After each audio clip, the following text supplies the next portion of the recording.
Right now, somewhere within a few feet of you, there is a piece of silicon smaller than your fingernail. It holds billions of microscopic switches. It was not carved by hand. It was etched layer by layer by a machine. And there is a very good chance that machine was built by a company most people have never heard of, in a city most people have never visited, started by a man almost no one can name. He arrived in North America on a 3-week voyage by ship with almost nothing in his pockets. He started his company in a quiet Bay Area town with seed money borrowed from his widowed mother. Today, that company is worth more than $500 billion, and it still carries his name. So why have you never heard of him? Stay with me, because by the end of this, you will understand something about wealth that the loud billionaires never want you to notice. The richest people in this town do not live like kings. They build the machines that everyone else depends on, and then they disappear. This is Asian Dynasty, and this is the story of Fremont's Silicon Gold. Let me set the scene. Fremont, California sits on the eastern edge of San Francisco Bay, across the water from the famous names of Silicon Valley. For decades, it was the quiet side of the valley, not the side with the glass campuses on the magazine covers, the side with the factories, the clean rooms, and the loading docks, the place where the actual hardware gets made. And today, Fremont is one of the most Asian cities in the entire United States. Around 64% of its residents are Asian. That is roughly 145,000 people. Walk through its neighborhoods, and you will hear Mandarin, Cantonese, Hindi, Tagalog, Farsi, and a dozen other languages in a single afternoon. People call it many things. Today, we are calling it what it really is: Silicon Gold, because hidden inside this ordinary-looking suburb is one of the most valuable companies on the planet. And to understand it, we have to go back to a boy who was running from war before he ever saw a circuit board. His name is David Lam. David Kipping Lam.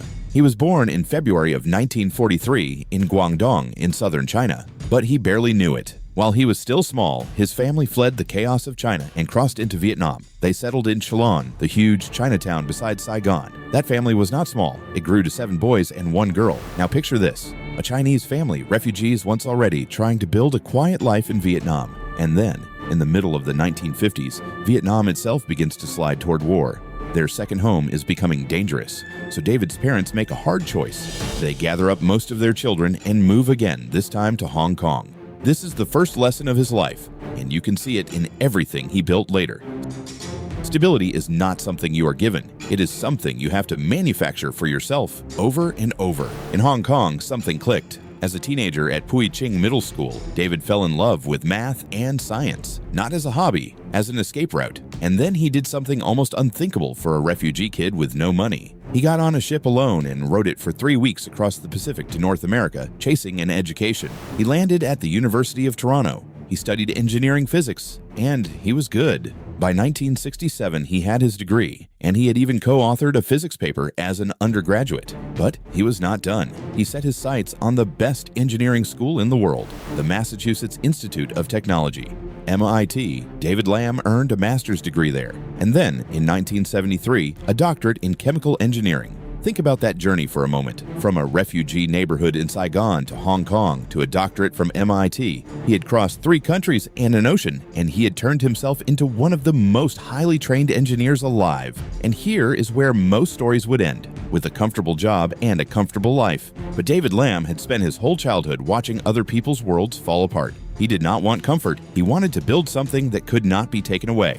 After MIT, he went to work at 2 of the biggest names in American technology, Texas Instruments and then Hewlett-Packard.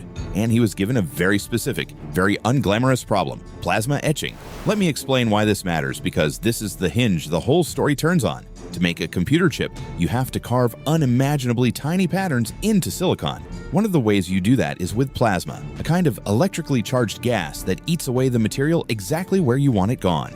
In the 1970s, everyone knew plasma etching was the future. There was just one problem. In a real factory, it barely worked. David Lam studied it obsessively, and he figured out something nobody else had. The reason it failed was part machine and part human.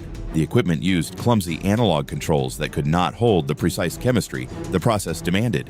And worse, well-meaning operators on the factory floor were constantly nudging the settings, ruining the results without even realizing it. So in his head, he designed a completely different kind of machine, one that controlled every parameter digitally for perfect repeatability, one that processed a single wafer at a time in a sealed, contamination-free chamber, and one that automated the entire process so that no human hand could accidentally throw it off. It was a beautiful idea, and no company he worked for was willing to bet on it. So in 1980, he bet on himself. David Lam founded Lam Research in Fremont, California. And here is the detail I cannot stop thinking about. He did not raise it from a famous venture fund. The seed capital that started one of the most important companies in the modern world came from his widowed mother. Sit with that. A woman who had fled China, fled Vietnam, raised 8 children, and buried her husband, reached into whatever she had and handed it to her son so he could chase an idea about etching silicon. That is the real origin of Fremont's silicon gold. Not Wall Street, a mother's faith.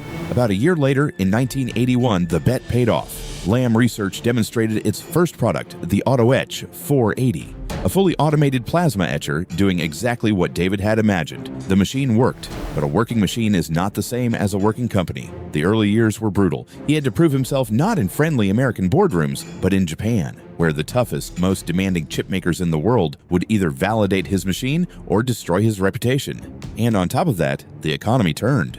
The young company had to survive a double-dip recession, the kind of stretch where one bad quarter can end everything. It survived, and in 1984, just 4 years after taking money from his mother, David Lam did something no one of his background had ever done. He took Lam Research public on the NASDAQ stock market. He became the first Asian American to lead a company he had founded all the way to a public listing on that exchange. A refugee kid from Cholon had rung the bell. Now here is the part that makes this a true documentary and not a fairy tale, because what happened next was not a victory lap.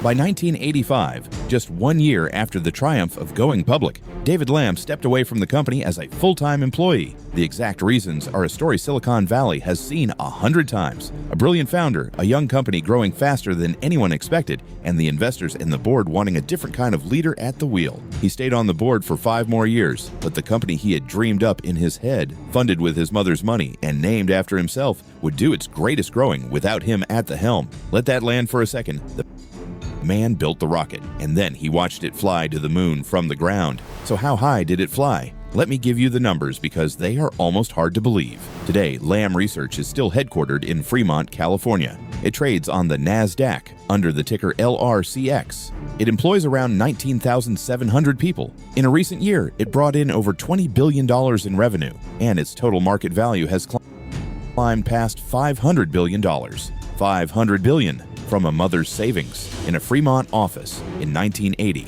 And what does this giant actually do? It does the thing almost nobody talks about. Companies like the famous chip designers get all the glory. But before any chip can exist, someone has to physically build the machines that etch it, code it, and clean it. Lam Research is one of the handful of companies on Earth that makes that equipment. Every time the world talks about an artificial intelligence boom, every time a new phone or a new data center is announced, it is running on chips that were very likely shaped by Lam's machines. This is the picks and shovels business. In a gold rush, the people who get truly rich are not always the ones digging. They are the ones selling the tools. And David Lam built the toolmaker. But here is what turns one man's story into a phenomenon, because David Lam was not the only refugee who landed in Fremont in 1980 with an impossible idea. That very same year, in that very same city, another immigrant engineer started another company. His name is Robert Huang. He was born in Taiwan in 1945. Like David Lam, he was a relentless student. He earned an engineering degree in Japan at Kyushu University, then crossed to America for not 1, not 2, but 3 more advanced degrees, including one from MIT. In 1980, Robert Huang founded a company in Fremont called Synex. It was not glamorous, it was distribution. The deeply unsexy business of moving technology products from the people who make them to the businesses that need them.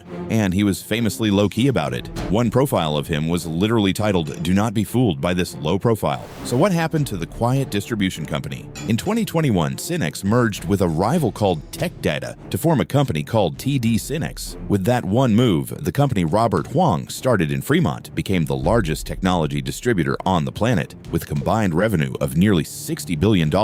Today, it sits high on the Fortune 500 list. Another giant hiding in plain sight in the same suburb, born in the same year, built by another Asian immigrant who would rather build than be seen. Do you see the pattern now? This is why we call it silicon gold. 2 men, 2 refugees, 2 engineers, arriving in the same ordinary California town in the same year, each quietly building a company that the entire modern economy would come to depend on. Neither of them wanted a magazine cover. Both of them wanted to build something permanent. And that is the secret of Fremont. While the rest of Silicon Valley was busy putting its name on glass towers and selling a story, the east side of the bay was filling up with people who had already lost everything once and were not interested in showing off. They had learned the hardest lesson there is. Wealth that announces itself can be taken away. Wealth that is built into the machinery of the world cannot. This is the part where I usually ask you to think. So here it is. We are taught to measure the rich by what they spend. The cars, the homes, the watches. But the richest forces in a place like Fremont are almost invisible. You cannot photograph a $500 billion company by standing on its lawn. You feel it every single time you pick up a device that runs on a modern chip. David Lam is in his 80s now. He never put his personal fortune on display, and you will not find a reliable public number for it, which is exactly the point. He kept moving, kept building, leading new ventures, advising young companies, even serving on a presidential commission and helping found a national organization for Chinese Americans.